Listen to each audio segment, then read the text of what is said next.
All right, this is part 2, and that's probably like a sign that I talked too much and didn't get to the point. My prayer alarm went off and it cut off the video, and I was like, I don't even know what I was saying and where I left off at. But the goal of this next series of videos is to share my journey and to help share information that may be useful to other people who are looking to do similar things. How do you actually go about the process of acquiring land? And I don't mean just farmland, right? Because I'm talking about building in the city of Philadelphia, a major metropolitan area. That's different. How do you go about navigating the zoning process, navigating, the building permits, navigating with these subs? I mean, being your own general contractor, which I recommend for people, but I don't recommend for people. And what I mean by that is, it's a lot of, let me just say this. If you got hard work, determination, discipline, some financial capital, because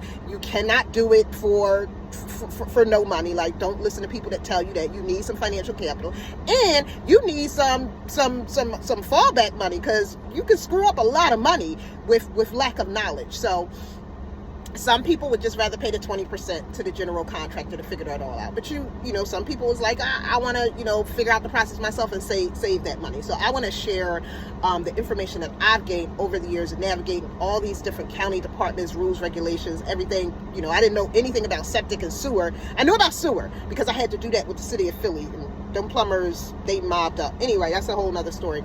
We'll share it on one of the videos, like what I had to dealing with subcontractors and making sure you don't get ripped off, because it is very rampant in this industry, and that really hasn't changed. We just closed a property last week, and just the horror stories with the subcontractors, like, that has not changed. You really gotta know.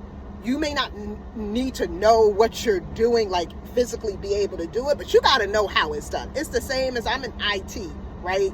And I'm a project manager by trade.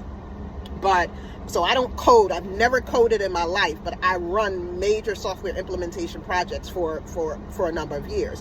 And the developers, they tell you all kind of stuff. I have to know a little bit about the actual development to be successful at projects, right? Even though I could not write a line of code to save my life, right?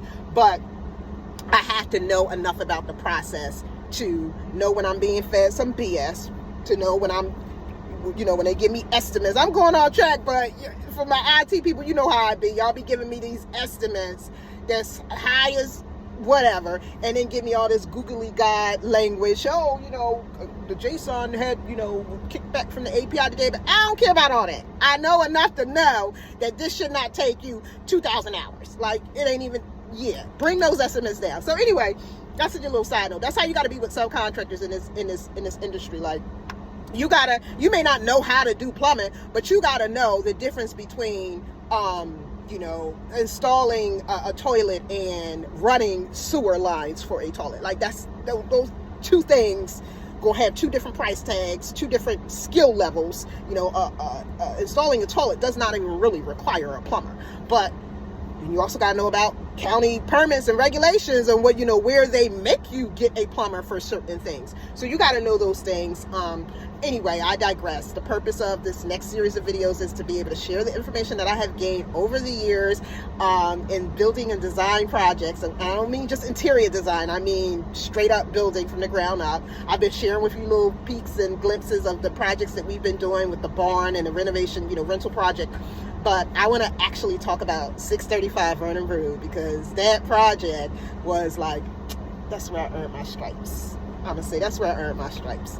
So stay tuned for my little series of videos. Now I got to go because I'm late from a conference call. Bye.